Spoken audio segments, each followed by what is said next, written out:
Hello friends, कैसे हैं आप लोग? ठीक हैं? चलिए, आज के इस लेक्चर में हम लोग एक नया टॉपिक लेकर के आए हैं, solution of solid in liquid, मतलब कि द्रव में ठोस का विलय। आज हम लोग इसी को पढ़ने वाले हैं, बहुत इंपॉर्टेंट है, ध्यान रखेंगे। इसमें हम लोग वैसे सॉल्यूशन पर बात करने वाले हैं जिसमें सॉल्वेंट क्या हो, सॉल्वेंट कोई ना कोई लिक्विड होगा, वाटर हो, बेंजीन हो, इस तरह से। और सॉल्यूट क्या होगा, कोई सॉलिड पार्टिकल होगा, जैसे सॉल्ट हो सकता है, केन शुगर हमारा हो सकता है। तो ये जो हमारे पास है, हम उसी टाइप के सॉल्यूशन की बात करने वाले हैं जिसमें सॉल्यूट पार्टिकल हमारा सॉलिड होगा और सॉल्वेंट पार्टिकल क्या होने वाला है, हमारा लिक्विड होने वाला है। आइए हम इसमें सबसे पहले बात करते हैं इसके सॉल्युबिलिटी पर। सॉल्युबिलिटी,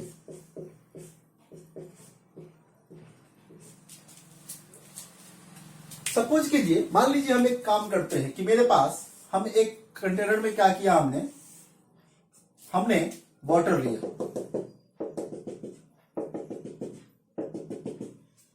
लिया, मान लीजिए ये हमारा वाटर, और इसमें हम क्या कर रहे हैं, हम इसमें मान लीजिए बाहर से हम क्या कर रहे हैं, हम इसमें डाल रहे हैं, क्या डाल रहे हैं, केन शुगर, मान लीजिए चीनी हम इसमें डाल रहे हैं। तो जब हम इसमें चीनी डालते जाएंगे तो होगा क्या, अमाउंट ऑफ सॉल्यूट क्या होगा, इंक्रीज करेगा। वॉल्यूम तो हमारा उतना ही है सॉल्यूशन का, वाटर का जो वॉल्यूम हमारे पास, सॉल्वेंट का जो वॉल्यूम है, तो वाटर का अमाउंट मेरे पास वही है, लेकिन हम क्या कर रहे हैं, सॉल्यूट का अमाउंट इंक्रीज करवा रहे हैं। तो जैसे जैसे सॉल्यूट का अमाउंट इंक्रीज करेगा, डेट मीन्स की मोल्स ऑफ सॉल्यूट इंक्रीज करेगा, तो क्या होगा, तो इसका कंसंट्रेशन भी बढ़ेगा। बट एक टाइम ऐसा आएगा, हालांकि इस प्रोसेस को, हालांकि हम आपसे बात करेंगे, ये जान लीजिए कि इस प्रोसेस को हम लोग कहते हैं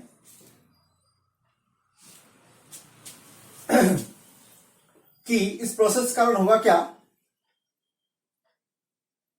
यहां पे जो हमारा सॉल्यूशन होगा उसका कंसंट्रेशन लगातार इंक्रीज करेगा, क्योंकि हम उसमें सॉलिड पार्टिकल डालते जा रहे हैं।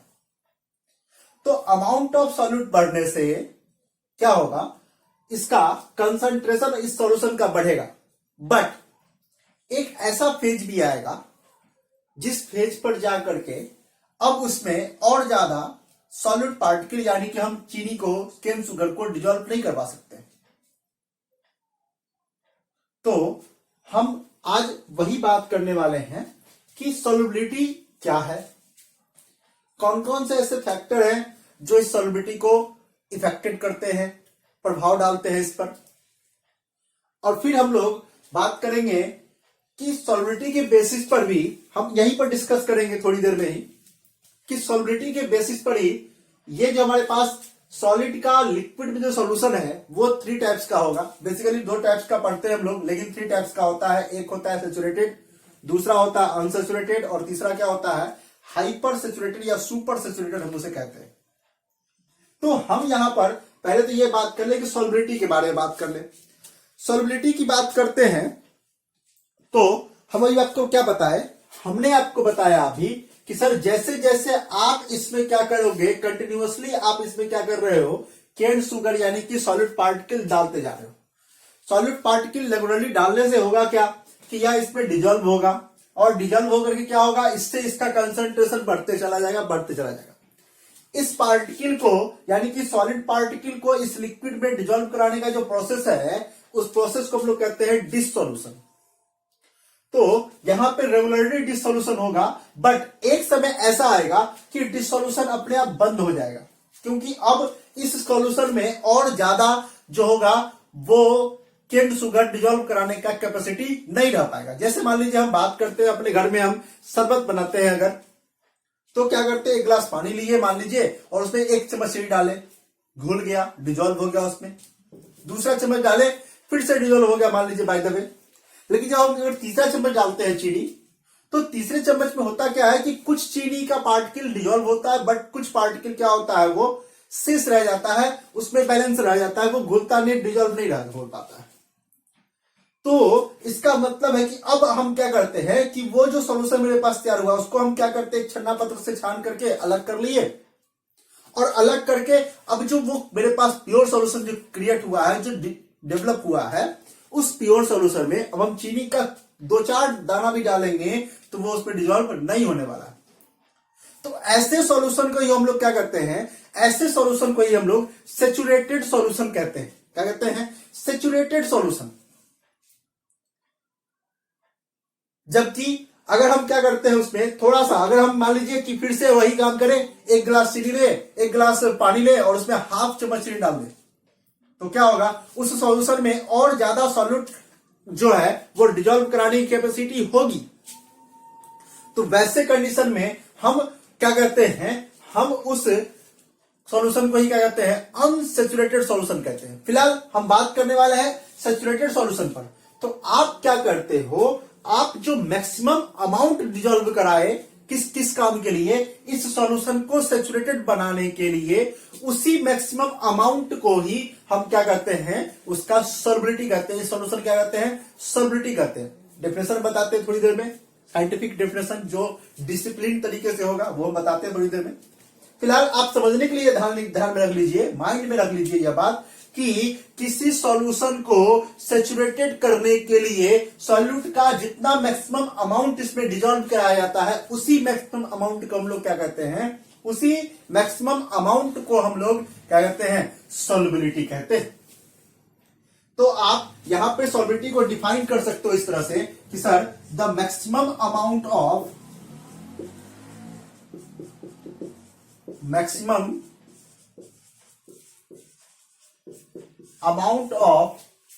solute in gram dissolved in 100 gram of solvent, 100 gram of solvent to make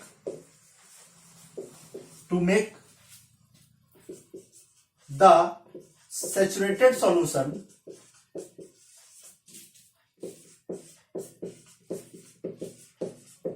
is known as क्या, solubility of solution। इसी को हम लोग क्या कहते हैं, is known as solubility।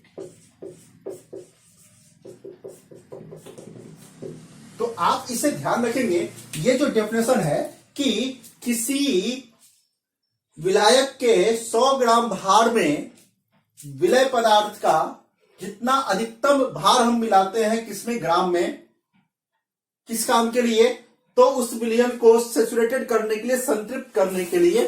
तो वैसी यही इसी को हम क्या कहते हैं, इसी अमाउंट को हम लोग क्या कहते हैं, उसका सॉल्युबिलिटी कहते हैं। यानी कि हमसे अगर पूछा जाए कि आप सर सॉल्युबिलिटी निकालो कैसे, तो सिंपल सी बात है sir, mass of solute upon mass of solvent multiplied by 100 कर देंगे।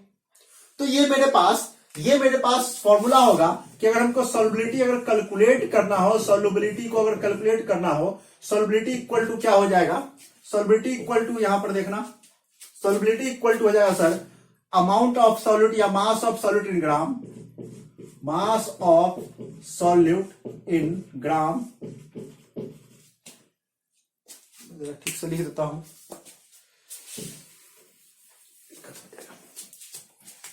क्या हो जाएगा, solute equal to mass of solute in ग्राम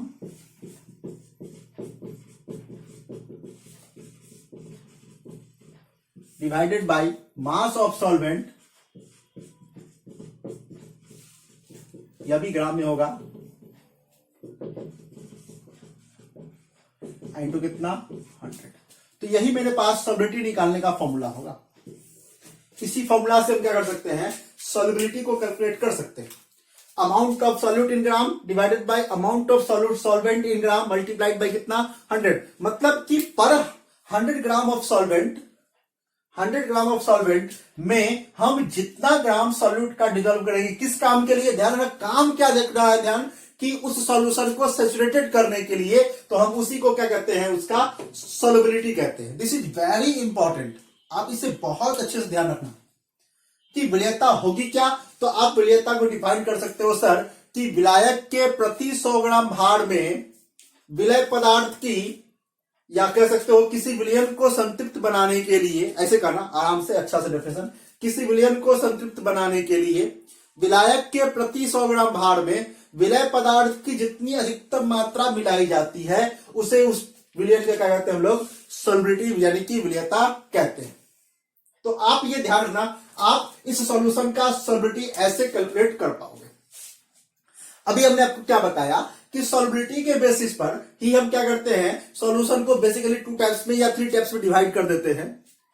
क्या, तो एक तो होता है आपका सैचुरेटेड, दूसरा क्या होता है अनसैचुरेटेड, तीसरा होता है सुपर सैचुरेटेड। अच्छा, एक बात यहां पर ध्यान रखना, यह किसी गिवन टेम्परेचर, इसलिए आप ध्यान रखना एट गिवन टेम्परेचर, किसी दिए गए तापक्रम पर। ऐसा नहीं है कि हम एक टेम्परेचर इंक्रीज करा देंगे, अगर टेम्परेचर को इंक्रीज करा देंगे तो मे बी पॉसिबल कि इसकी सॉल्युबिलिटी क्या हो जाएगी, बढ़ जाएगी, जनरली बढ़ती ही है। तो ये आप ध्यान रखेंगे, किसी दिए गए तापक्रम पर यह घटना होनी चाहिए। अगर आप टेम्परेचर को ऊपर नीचे करते हो तो इसका वैल्यू भी क्या होगा, ऊपर नीचे होगा। तो इसलिए आप ध्यान रखेंगे सॉल्युबिलिटी क्या होगा, एक दिए गए तापमान पर, इसलिए आप ध्यान रखना at given temperature the maximum amount of solute in gram dissolved in 100 gram of solvent to make the saturated solution, या to make solution saturated is known as क्या, सॉल्युबिलिटी। तो ये बातें आप सॉल्युबिलिटी के लिए ध्यान रखना। फिलहाल यह हम आपको एक छोटा सा डेफिनेशन हमने बताया आपको। आइए हम कुछ और बात करते हैं। हम बात करते हैं कि solution can be classified into 3 parts on the basis of solubility of solution. तो आप इस बात को ध्यान रखते हुए क्या करते हैं, सॉल्युबिलिटी को जरा डिफाइन करते हैं, सॉरी सॉल्युबिलिटी के बारे में और भी कुछ जानते हैं। अच्छा, एक बात ध्यान रखना, अभी हमने आपको बताया क्या कि अभी आप क्या कर रहे थे, चीनी डाल रहे थे, चीनी डाल रहे थे, तो वो प्रोसेस क्या कराया आपका, डिसॉल्यूशन। अच्छा, एक समय ऐसा भी आता होगा कि सरफेस से टकरा करके, जब मान लीजिए उसमें डिजॉल्व नहीं हो पा रहे होंगे, तो डिजॉल्व क्यों नहीं हो पाते हैं, डिजॉल्व नहीं होने का कारण है कहीं ना कहीं वो जो सॉल्यूशन है उसको बाहर की तरफ फेंक देता होगा, तब तो वो उस पर घुल नहीं पा रहा है। इसका मतलब है कि सॉलिड सरफेस से जब कोई सॉलिड पार्टिकल क्या करता है, कोलाइड करता है, तो वैसे कंडीशन में क्या होता है, वो दोनों एक दूसरे से अपार्ट हो जाते हैं, अलग हो जाते हैं, उस सॉल्यूशन से वो सेपरेटेड हो जाता है। तो वैसे प्रोसेस को हम लोग क्या कहते हैं, वैसे प्रोसेस को हम लोग क्या कहते हैं, क्रिस्टलाइजेशन कहते हैं। ये आप ध्यान रखना कि आप उसको क्या कहेंगे, क्रिस्टलाइजेशन। तो 2 प्रोसेस ध्यान रखना, एक जब डिजॉल्व कराए तो डिसॉल्यूशन, और जब वहां से वो अपार्ट हो गया, मतलब वो डिजॉल्व नहीं हो पाया और वो पार्टिकल वहां से क्या हो गया, सॉल्यूशन से अलग हो गया, तो उसको क्या कहते हैं हम लोग, उसको हम लोग कहते हैं क्रिस्टलाइजेशन। तो ये 2 प्रोसेस है, एक डिसॉल्यूशन, दूसरा क्या है, क्रिस्टलाइजेशन। ठीक है। अच्छा, फिर ध्यान रखेंगे कि अभी हमको क्या बताया आपको, आप कह सकते हो कि ऑन द बेसिस ऑफ, हम उसको डिफाइन कर देंगे क्रिस्टलाइजेशन को भी और डिसॉल्यूशन को भी। आइए पहले हम जानते हैं, तो हम यहां पर बात करते हैं on the basis of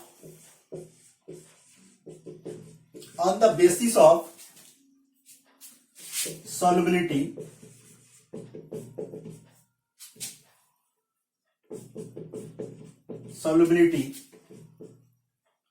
solution may be classified into 3 types.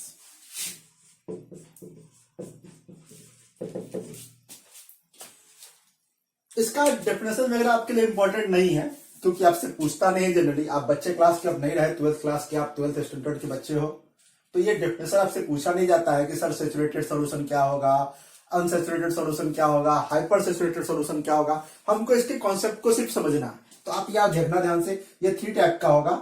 एक तो होगा सैचुरेटेड सॉल्यूशन, मैं यहां पर इसका डेफिनेशन आपको नहीं बताऊंगा, हालांकि बोल दूंगा आपके सामने भी, उसको समझा दूंगा, लेकिन लिखूंगा नहीं। अगर आपको परेशानी हो तो आप मुझे कहना कि नहीं सर आप इसका लिख ही दीजिए, तो फिर मैं सोचूंगा, लेकिन हमको नहीं लगता कि जरूरत पड़ेगी आपको। दूसरा आपके पास होगा अनसैचुरेटेड,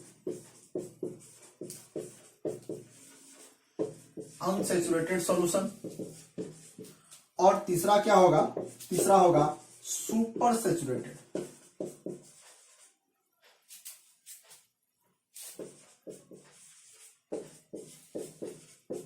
तो ये 3 टाइप्स के सॉल्यूशन होते हैं, सैचुरेटेड, अनसैचुरेटेड और दूसरा क्या होता है, तीसरा क्या होता है, सुपर सैचुरेटेड। तो आइए हम बात करते हैं तीनों पर एक एक करके। एक हम इसको आपको समझाने का प्रयास करते हैं, आप इसे समझ जाइए, बहुत आसानी समझ सकते हैं आप इसे। आइए बात करते हैं।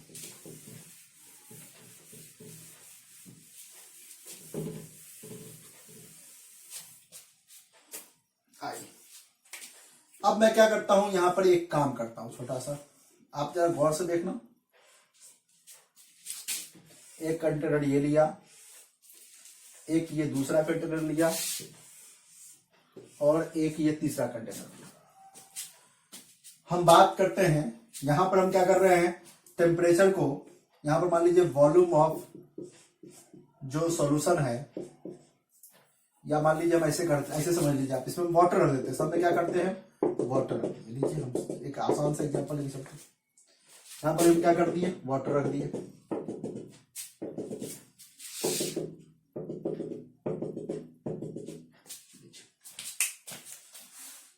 वाटर हमने रख दिया। अब इसमें क्या कर रहे हैं हम, यहां से केन शुगर डाल रहे हैं, इसमें भी केन शुगर डाल रहे हैं, और इसमें भी डाल रहे हैं। मान लीजिए यहां पर जो वाटर था वो वाटर है 1 लीटर, यहां पर वाटर कितना है, 1 लीटर, और यहां पर भी हमने वाटर कितना लिया, 1 लीटर ही लिया। तो वाटर तीनों में 1 लीटर है। केन शुगर जो यहां पर हम डाल रहे हैं, इसमें केन शुगर जो हमने डाला है, इसमें केन शुगर मान लीजिए कि हम क्या किए हैं, इसमें हम 50 ग्राम डाले, इसमें भी 50 ग्राम डाले, और इसमें भी 50 ग्राम डाले हैं। फिलहाल अभी इनिशियली बात कर रहे हैं। टेम्परेचर को मान लीजिए यहां पर हमने क्या किया है, टेम्परेचर को रखा है T केल्विन। यहां पर भी मान लीजिए टेम्परेचर कितना है, यहां पर भी टेम्परेचर T केल्विन है, लेकिन यहां पर हम क्या कर रहे हैं, यहां पर हम टेम्परेचर को T प्लस मान लीजिए कोई भी है X केल्विन, ऐसा कुछ कर रहे हैं। अब मान लीजिए कि अगर हम ऐसा, इसको हम एज्यूम कर ले, ऐसा कोई सॉल्यूशन है कि अगर हम 1 लीटर पानी में मान लीजिए कि हम 50 ग्राम चीनी डालें, या ऐसा कीजिए, इसको आप कर दीजिए 250 ग्राम, 250 ग्राम डालें। तो अगर हम इसमें 250 ग्राम चीनी डालें, और इसमें क्या हो रहा है, इसमें अब 250 ग्राम के बाद 1 ग्राम भी चीनी इसमें डिजोल्व कराने की कैपेसिटी नहीं है, तो वैसे कंडीशन में इसको क्या कहेंगे हम लोग, सैचुरेटेड सॉल्यूशन कहेंगे। मतलब such type of solution which has no capacity to dissolve more amount of solute is known as क्या, सैचुरेटेड। आप इसको क्या कहोगे, आप इसको कहोगे सैचुरेटेड सॉल्यूशन। यहां पे आप 50 ग्राम ले लो,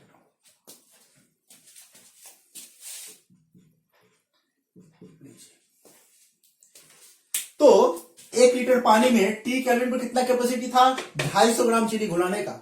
250 ग्राम से ज्यादा इसमें नहीं घुल सकता है। मतलब क्या कि किसी दिए गए तापक्रम पर किसी विलयन में यदि और अधिक विलय पदार्थ घुलाने की क्षमता नहीं होगी, तो वैसे कंडीशन में हम उस सॉल्यूशन क्या कहेंगे, सैचुरेटेड सॉल्यूशन, संतृप्त विलयन कहते हैं।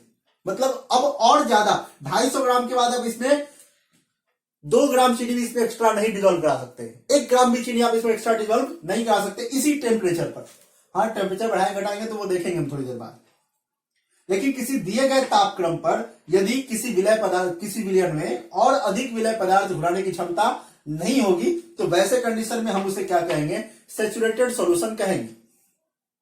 वही दूसरे कंडीशन में आप देखिए, यहां पर हमने पानी उतना ही लिया है, 1 लीटर वाटर ही है, टेम्परेचर कितना है, यहां पर टेम्परेचर भी T केल्विन है, और हमको पता है यहां से चला है कि इस T केल्विन टेम्परेचर पर हम इसमें 250 ग्राम चीनी डिजोल्व करा सकते हैं, 250 ग्राम। लेकिन हमने यहां पर लिया कितना है, 50 ग्राम ही लिया है, इसका मतलब है कि इसमें और अधिक हम इसमें क्या कर सकते हैं, यानी कि 200 ग्राम मिनिमम 200 ग्राम चीनी हम इसमें और डिजोल्व करा सकते हैं इसी टेम्परेचर पर, क्योंकि टेम्परेचर सेम है, वॉल्यूम सेम है। इसका मतलब है कि इस सॉल्यूशन में और ज्यादा जो सॉल्यूट पार्टिकल है वो डिजोल्व कराने की कैपेसिटी है, तो वैसा कोई सॉल्यूशन जिसमें और ज्यादा सॉल्यूट पार्टिकल डिजोल्व कराने की कैपेसिटी होगी, क्षमता होगी, तो वैसे सॉल्यूशन को हम लोग क्या कहते हैं, अनसैचुरेटेड सॉल्यूशन कहते हैं। अनसैचुरेटेड सॉल्यूशन मतलब such type of solution which has capacity to dissolve, which has tendency to dissolve more amount of solute, capacity to dissolve, tendency to dissolve more amount of solute at a given temperature, then this type of solution is known as क्या, unsaturated solution। आप इसको ध्यान रखना। फिर next तीसरा example जो आपके पास है उसमें हम क्या किए हैं, उसमें हम 250 ग्राम चीनी ही लिए हैं और पानी भी कितना, जल भी कितना, 1 लीटर ही, बट हम क्या करें, टेम्परेचर को अब T से ज्यादा कर दिए, T प्लस XYZ कुछ भी। तो अब हम जान रहे हैं कि जब हम टेम्परेचर बढ़ाएंगे तो इसमें क्या होगा, और ज्यादा चीनी हम डाल सकते, मतलब अब इसमें 250 ग्राम से ज्यादा टेम्परेचर, अगर हम 250 ग्राम प्लस मान लीजिए हम 1 ग्राम रख दें तो भी यह इस पर डिजोल्व हो सकता है, और डिजोल्व करा दे, और टेम्परेचर बढ़ाएंगे तो और ज्यादा डिजोल्व करा सकते, तभी तो हम चाशनी बना पाते हैं। जो मिठाई दुकानदार यूज करते चाशनी, वो इसी प्रोसेस को तो यूज करते हैं। छोटा अमाउंट वाटर का लेते हैं, कम अमाउंट लेते हैं वाटर का, उसमें मोर अमाउंट में चीनी डिजोल्व करा पाते हैं, तो वो बहुत ज्यादा सेचुरेटेड सॉल्यूशन होता है, हाइपर सेचुरेटेड, बहुत ज्यादा वो मीठा हो जाता है। तो टेम्परेचर को आप राइज करा करके जितना अधिक सॉल्यूट पदार्थ आप डिजोल्व करा पाते हो, तो इस प्रकार से जो सॉल्यूशन आपका फॉर्म होगा, वैसे सॉल्यूशन को ही आप लोग क्या कहते हो, super saturated solution. Super saturated solution. तो आप इसे ध्यान रखना, मतलब क्या, मतलब कि by increase in temperature of a solution more amount of solute may be dissolve in that solution and such type of solution is also known as, या such type of solution is known as क्या, super saturated solution. मतलब कि ताप में वृद्धि कराकर किसी विलयन में और अधिक विलय पदार्थ घुलाने की क्षमता उत्पन्न कराई जाए, तो वैसे सॉल्यूशन को हम लोग क्या कहते हैं, सुपर सैचुरेटेड सॉल्यूशन कहते हैं। तो ये आपके पास या basis of, on the basis of classification of on the basis of solubility there are 3 types of solution which are saturated, other one is unsaturated और other one is super saturated solution। तो आप इसको ध्यान रखना, फिर आगे हम बात करते हैं। ये आपके एग्जाम में पूछा नहीं जाता है जनरली, बट आपको बताए, आपको कॉन्सेप्ट को ध्यान में रखने के लिए हमने बताया। आइए आगे बात करते हैं।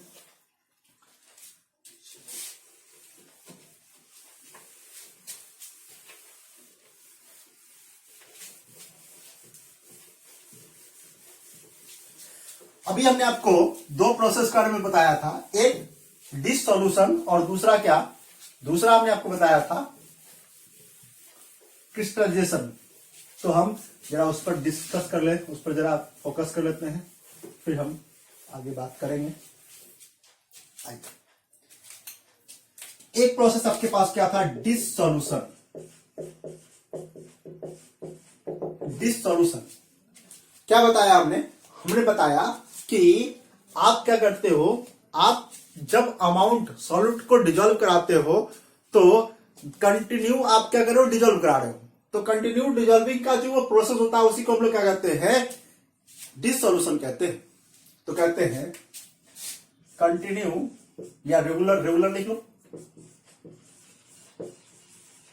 रेगुलर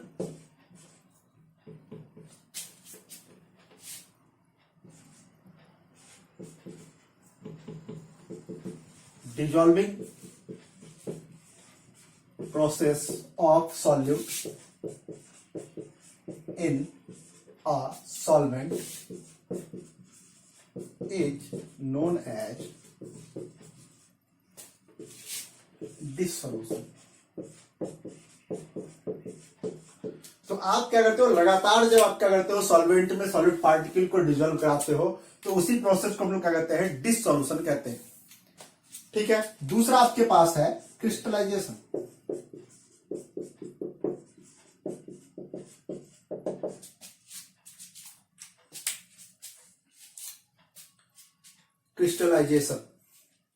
क्रिस्टलाइजेशन क्या होता है?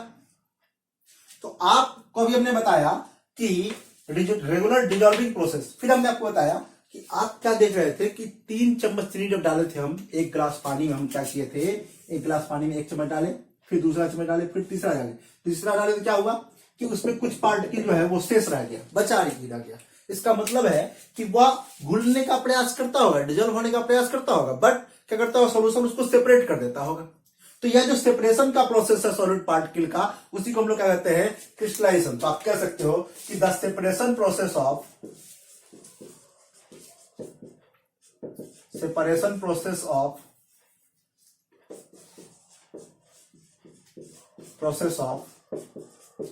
solute particle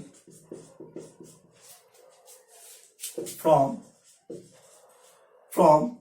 solution after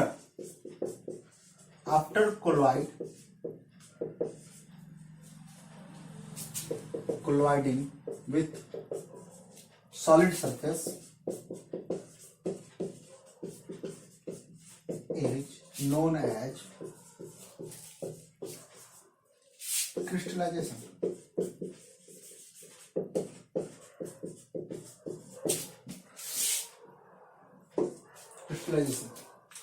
तो आप इसको ध्यान रखना, इसी को प्रोसेस को क्या कहते हैं हम लोग, क्रिस्टलाइजेशन कहते हैं।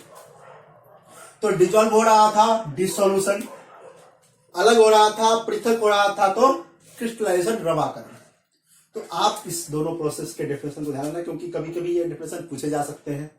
तो ये डेफिनेशन था आपका, हमने आज आपको सॉल्युबिलिटी के बारे में बताया।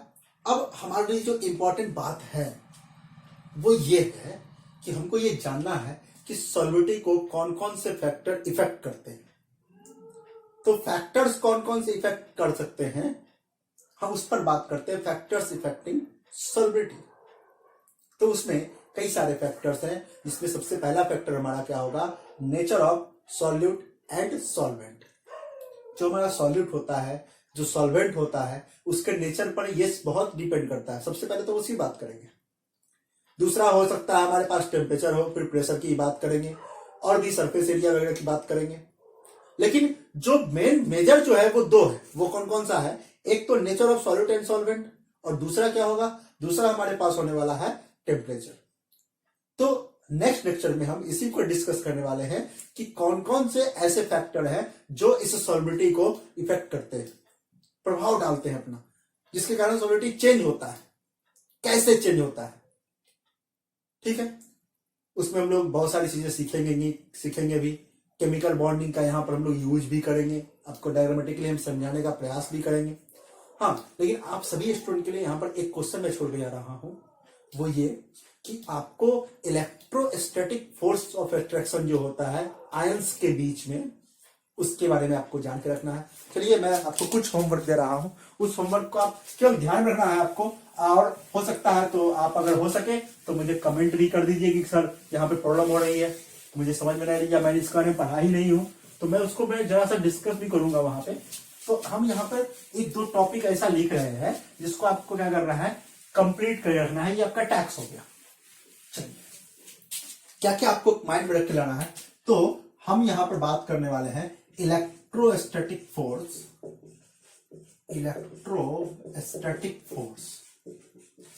Between ions, electrostatic force of attraction between ions. ये आपके लिए टास्क हो गया, समझ लीजिए, आपके लिए SW होमवर्क है आपके लिए, कि आपको इसके बारे में जानना है। सर ये क्या है, कैसे इसका काम होता है, कैसे ये वर्क करता है। फिर इसी में आपको जानना है लैटिस एनर्जी के बारे में भी ध्यान रखना है। लैटिस एनर्जी, इसको भी जरा ध्यान रखना है। ठीक है।